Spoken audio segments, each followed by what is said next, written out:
Welcome to ITPA News, bringing you a little bit of truth and a little bit of inspiration.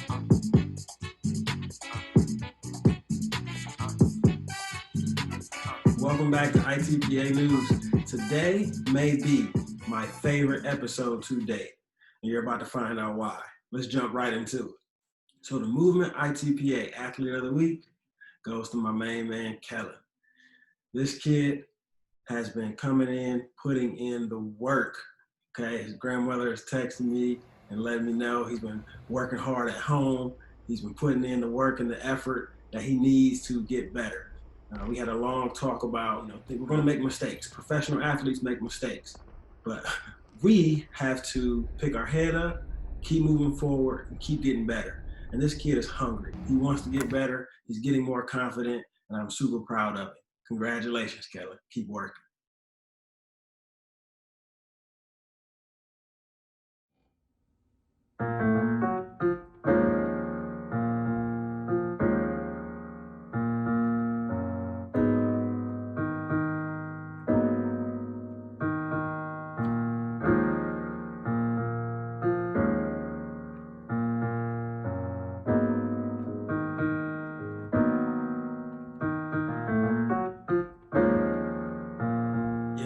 Yes. Today, August 4th, is our anniversary.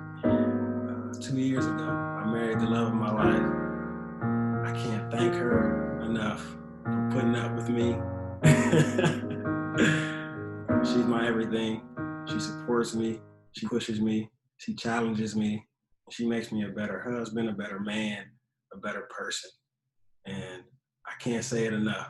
I love you, babe. I hope this day is amazing. And with that, we would like to share some more exciting news on our special day. Take a look. Yes, our bundle of joy will be here in February. We are ecstatic. We are excited. It's a surreal feeling. We just wanted to share the news with you all and celebrate our blessing that is coming to us in February. I'm going to be a dad. And now with all of that amazing news, let's jump into my favorite segment, our Everyday Hero segment. This individual is amazing. I know you're going to learn something, and I hope you enjoy. Dr. Theanne Griffith. So, to all of my young children out there, can you explain what neuroscience is? Yep. So neuroscience in its most basic form is the study of our nervous system. So a lot of people think nervous system means the brain, and that's true. That's a very big part of our nervous system.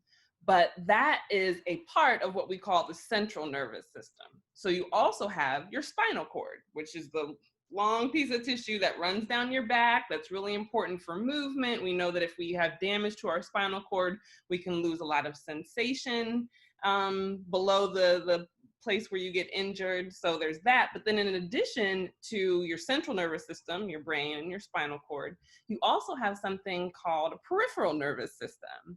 And so these are neurons that actually send out little, what we call in neuroscience, processes. And just means like little feet, like cells have little feet, and they send them out, and they are all over your skin. So you have neuron pieces all over your skin.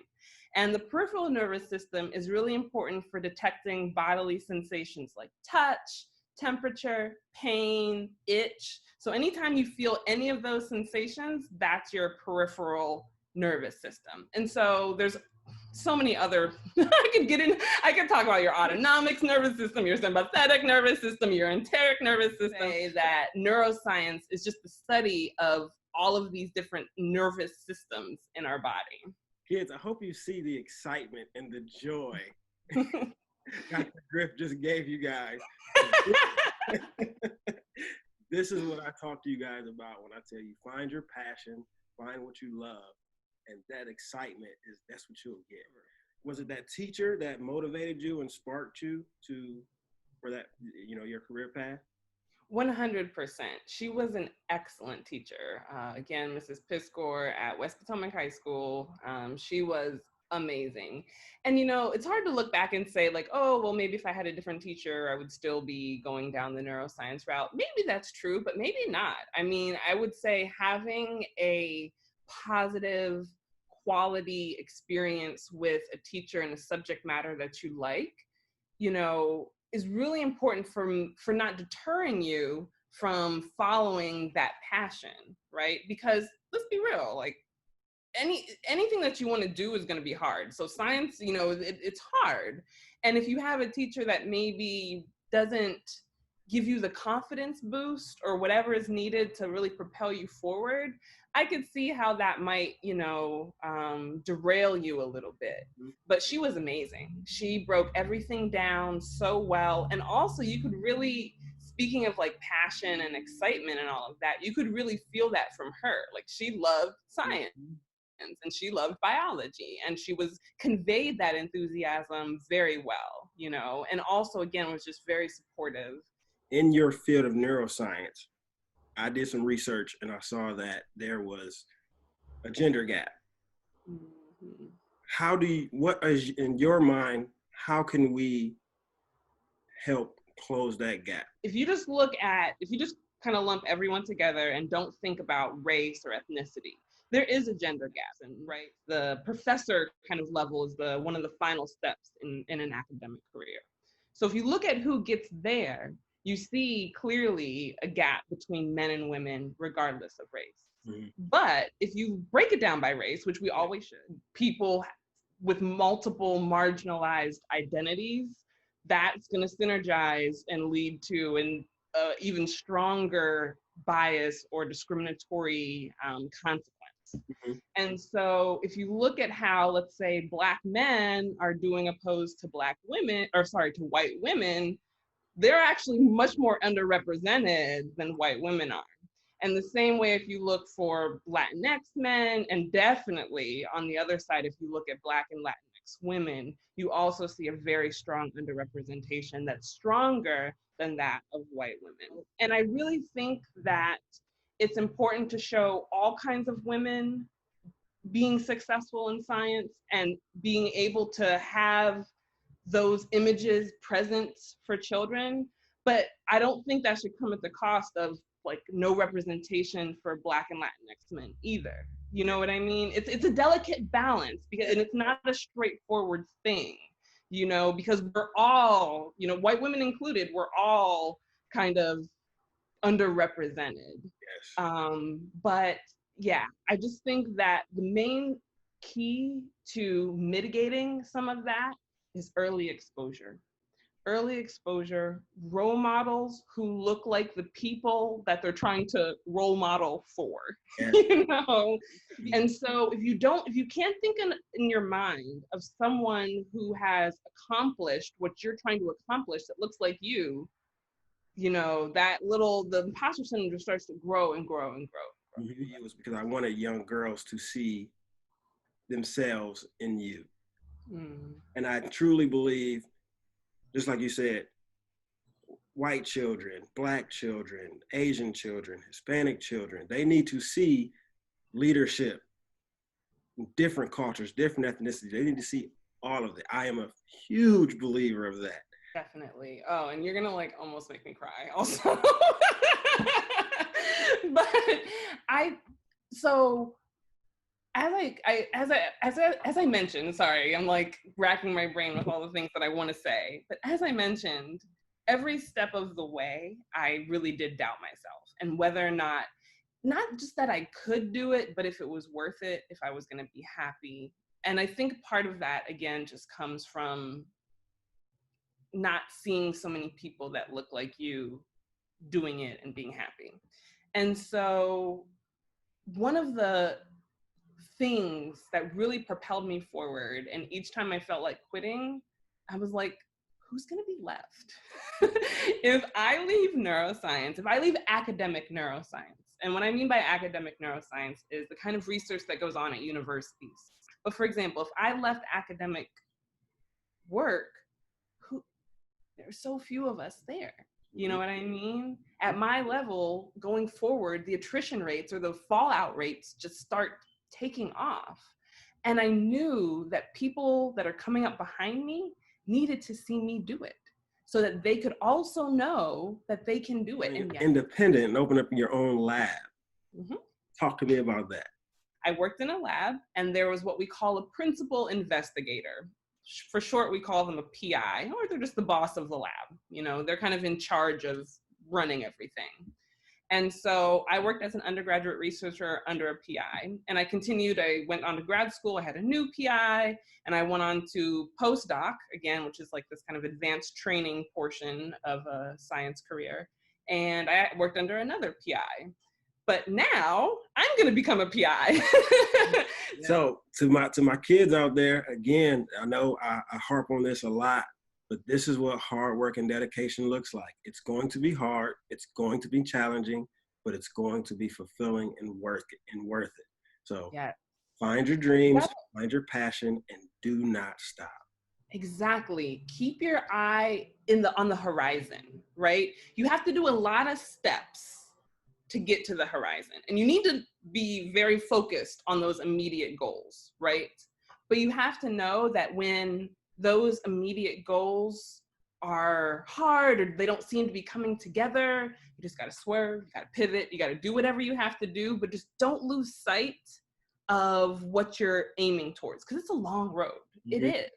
You know what I mean? But it's a fun road. So enjoy each step in each journey. That what happens in a moment that seems really extremely difficult or extremely trying, you can look back and say like, whoa, that did kind of suck. But now look what I learned and look what I did and look what I accomplished by getting through that. We transition a little bit. The magnificent makers. Yes, my little babies. Talk to me about, where did this idea come from and how did it get started? Why'd you do it? Write children's books because reading for me was just so magical. It was so, the children's imaginations, I feel like, are just so much more vivid and just so much more real and explosive. And so I wanted to tap into that and ignite that even further. But I wanted to make this dream a reality. And so I started Googling and doing all this stuff. And I found that, everyone's advice was, if you write, then you are a writer and you should call yourself a writer. Anyway, long story short, she ended up acquiring the series that I developed, The Magnificent Makers. And it's kind of been history from there. Right on there. One, you said, had a dream and you wanted to make your dream a reality. So guys out there, again, I know I've said this before, go after your dreams. If you don't, and even if you have a dream, if you don't put yourself out there, you can't accomplish it. You have to put yourself out there and go for it. The characters in the book are children of color. They sure are. Wouldn't have it any other way. Talk to me about that a little bit. I knew that young kids needed to see themselves on the cover of books. Also need to make room for books where you just have brown and black kids having fun and being carefree and not having the weight of the world on their shoulders. But it's so important for all kids of all races and ethnicities to see people that they don't normally see in positions that they normally occupy. Absolutely. Right? Absolutely, 100% accurate. What are you reading, Leela? It's a plane. It's a plane. Amen. Vroom, vroom goes the plane. Plane, yes. So talk to me about all the different activities and why you have your babies doing those activities. Providing the opportunity for them to physically interact with something, whether it be via drawing, putting the puzzle together. I think the main problem with screens is that it doesn't engage our peripheral nervous system, our senses, in the way that physically interacting with books, puzzles, drawings, chalk, running outside, whatever it is. And the communication between our brain and our peripheral nervous system is so critical for learning. But what it does allow her to do is have an activity that she enjoys that doesn't involve a screen and that does engage her brain. As you said, we need to learn how to deal with screens and use them appropriately, but that does require parental intervention and supervision. What is your why? What is your purpose?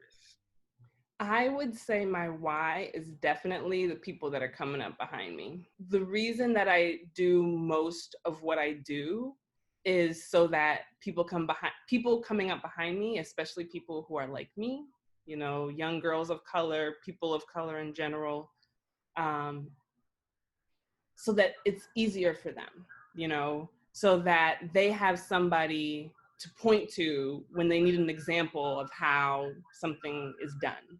You know what I mean? I am 100% motivated by igniting an excitement and enthusiasm in young people, you know, and that's, you know, again, why I wrote the series and why I wrote the books. That's my way of saying, like, okay, I'm not a teacher, but here's a little bit of knowledge. Let me slide that on over to you guys, you know? Wow. Wow. What an amazing interview. So much information, so much knowledge that Dr. Griffith possesses.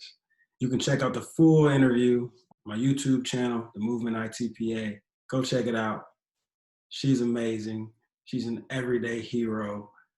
Her mission, her passion, her joy, the journey that she's went on for not only for herself, but for her daughters and for other young girls of the world, young doctors of the world, young boys of the world to see her and see her success and open up doors for many others.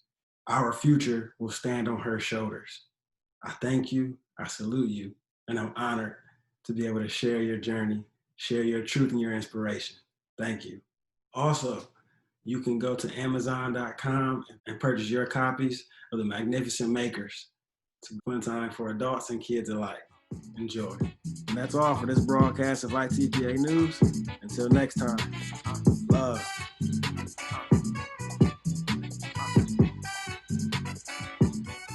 It's the movement. ITPA. Intentional talk, purposeful action.